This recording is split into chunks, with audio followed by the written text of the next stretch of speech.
Mental health within police departments. This is the topic I chose to go over. Hi, my name is Joseph Malero, and this is the topic I will be discussing within our presentation today. First, our agenda. Introduction. We will be introducing the topic, thesis. We'll be going over the thesis of my paper, issues, what is happening, policy implications, how can we fix the problems, and conclusion. Now, introduction. Mental health. What is it? Well, there are many mental health disorders, but for our presentation and paper today, we decided to ultimately go over three mental health issues that our police department's member officers are facing on a daily basis. The three mental health issues are PTSD, depression, and burnout.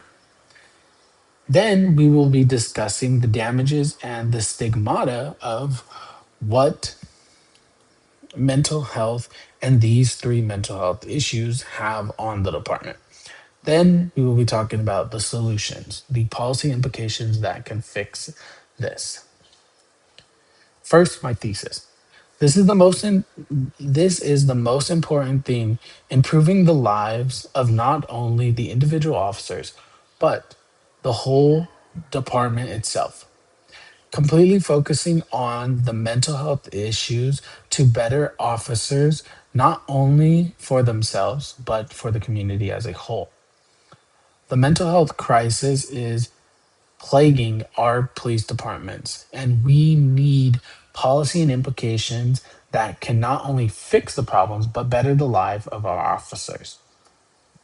First, our issues. Now, our three issues are mental health issues. These contain of PTSD, depression, and burnout. Now, we will first be going over what is PTSD. PTSD stands for post traumatic stress disorder. It is a psychological disorder that occurs, is very common within the United States, and is one of the biggest mental health disorders that is plaguing our officers today. So, how does PTSD affect our officers? Well, PTSD is mainly caused by going through traumatic events in our lives that cause us to feel stress, anxiety, and other type of mental disorders. But the reason why PTSD is such a big thing within law enforcement is because of what they do on a daily basis. They see traumatic events, people being killed, they witnesses beatings, they see all the negative sides of the world that it puts a kind of effect on their brains. Now, police departments, or sorry, what does this mean for their mental health? Well, a lot of the time, officers that experience PTSD can't be trusted with their gun, their badge, handcuffs, any type of their equipment, because with PTS events, they are more likely to hurt individuals that they are arresting or hurt themselves, or even worse, kill themselves because of the feeling of such traumatic stress that they constantly keep replaying the same events over and over again within their minds. Now, this leads us to our next topic, depression. What is depression? Well, depression is one of the most common illnesses within the United States and has actually been studied by Harvard Medical School. They ran a survey. The survey consists of what is depression? Well, Harvard Medical School found that depression is not just a mixing pot of chemicals. It be having the ups and downs of your life within the body. Now, what does this mean? Depression was typically seen as chemical. It was chemical imbalances within a person that caused them to feel depressed. But through studies, we found that it is not only chemical, it is environmental.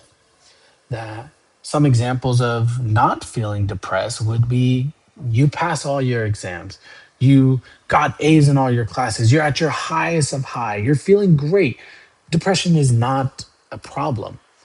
But then the opposite is true, where you're feeling your lowest of lows, where you are going through the stress of failing classes, feeling overwhelmed. This is at your lowest and you're depressed. Now, within the law enforce with within law enforcement, how does this affect them? Well, law enforcement is affected by depression because they see the things that they see. They feel emotions. At the end of the day, yes, law enforcement officers are held to be more accountable, but they are still people with the same emotions.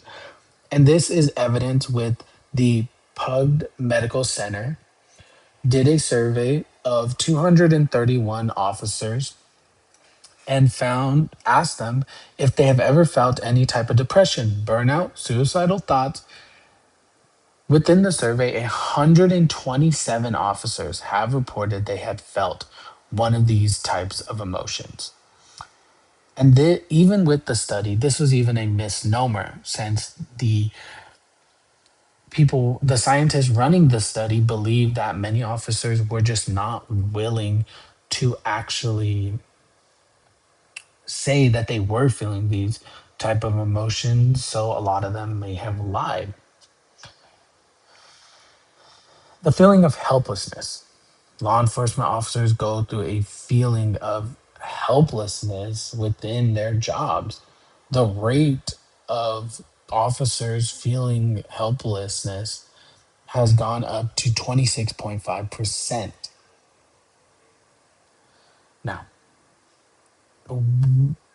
we found a study by the FBI and LEB that the suicide rate amongst law enforcement officers is over 54% greater than the general population within the United States.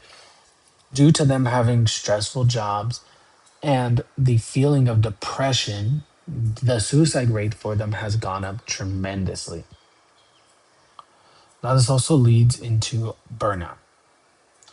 Burnout and depression are typically intertwined with each other, but burnout is a different mental health disorder, given that burnout typically makes people feel depressed, yes, but it also leads to other factors.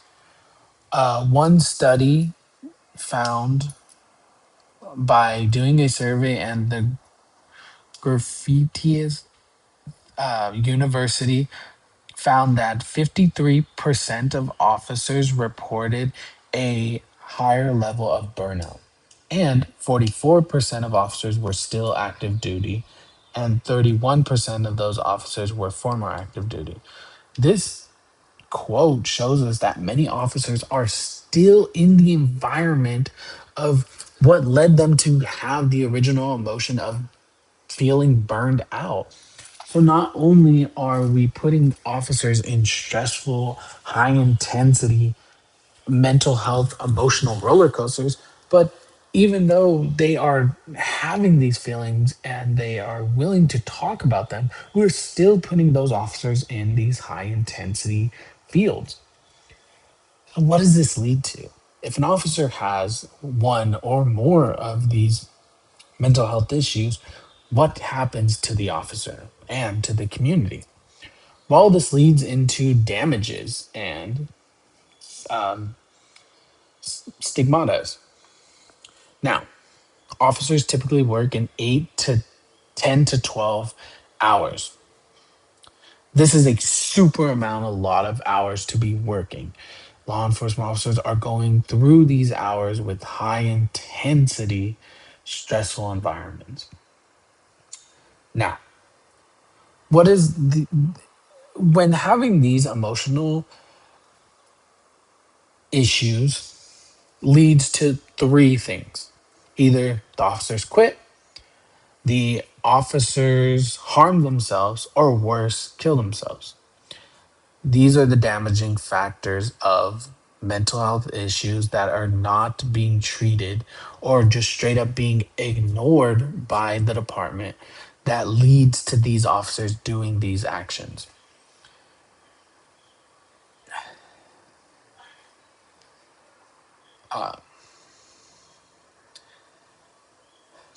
And many of officers ultimately decide to end up quitting their jobs, harming themselves, or even killing themselves due to having one or more of these mental health issues. Now, this leads us into stereotypes. What are some of the common stereotypes when you see officers? Well, the most common and most funny is law enforcement officers love donuts. They are donut loving cops. This is typically the fun part of stereotypes. But there are other stereotypes that officers have to be strong. They have to be strong willed. They have to never show weakness. These two go intertwined with each other. How? Well, it's simple.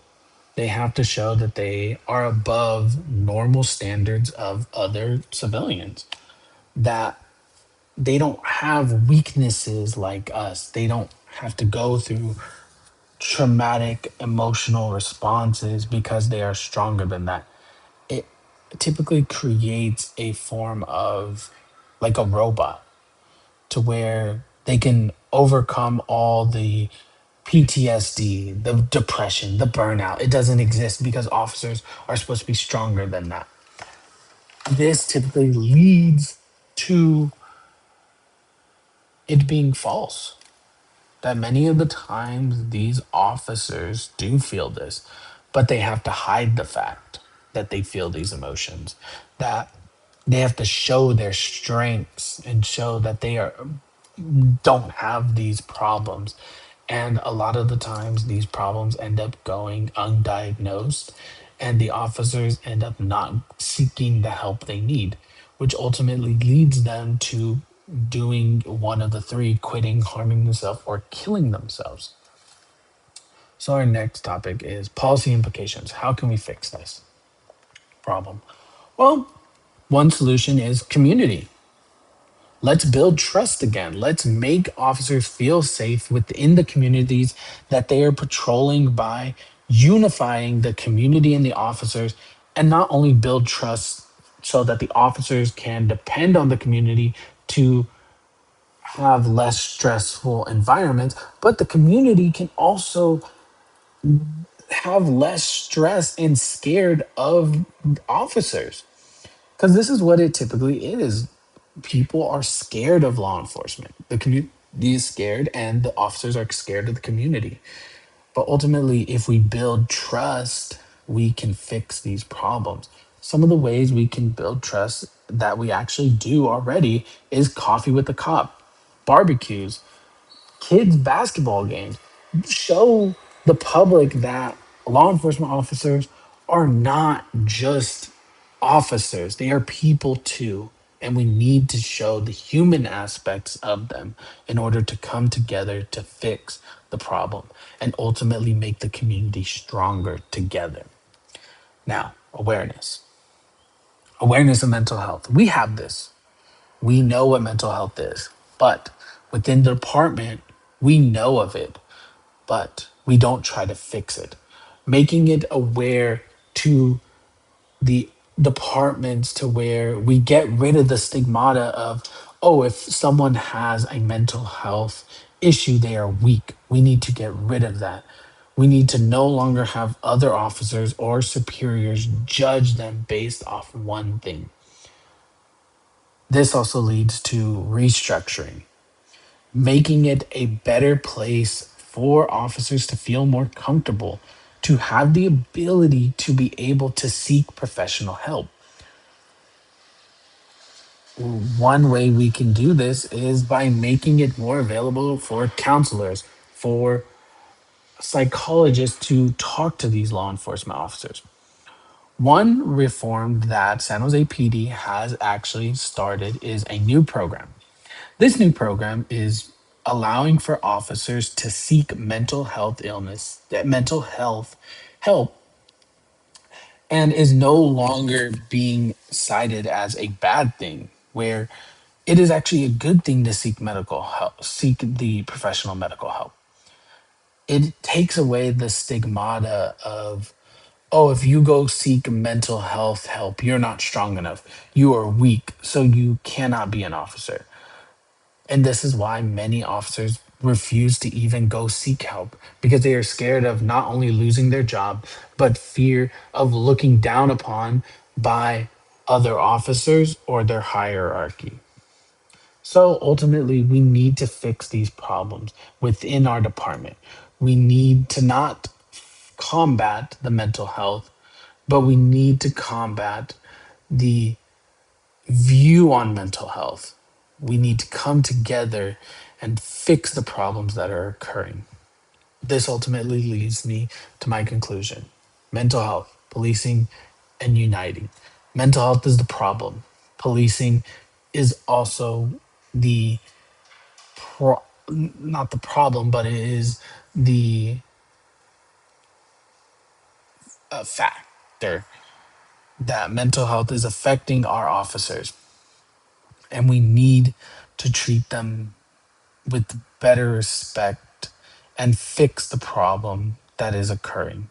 Ultimately, we need to come together to take mental health within our department seriously. We need to help these officers, because ultimately it will lead to only two or three things. Either they quit their jobs and maybe seek medical help after, they hurt themselves, or even worse, kill themselves, ultimately leading to a loss of life. This is not our solution. Our solution needs to be unifying, make mental health a priority within the department so that these officers can seek the help they need. I also included mental health resources for individuals who are dealing with mental health problems, because I believe that mental health isn't just affecting our police department, it is affecting our society as a whole. These are some of the sources that I found. With Kaiser, they have a great mental health hotline and even medical centers. These are the sources that I had. Thank you for listening to my presentation. And I hope that by listening to this presentation, you not only learned more about police departments and the mental health illnesses, but you learn that there needs to be a way to fix these problems. And ultimately, it needs to be coming together and no longer making police officers have these stereotypes of needing to be strong, to show that they are human too.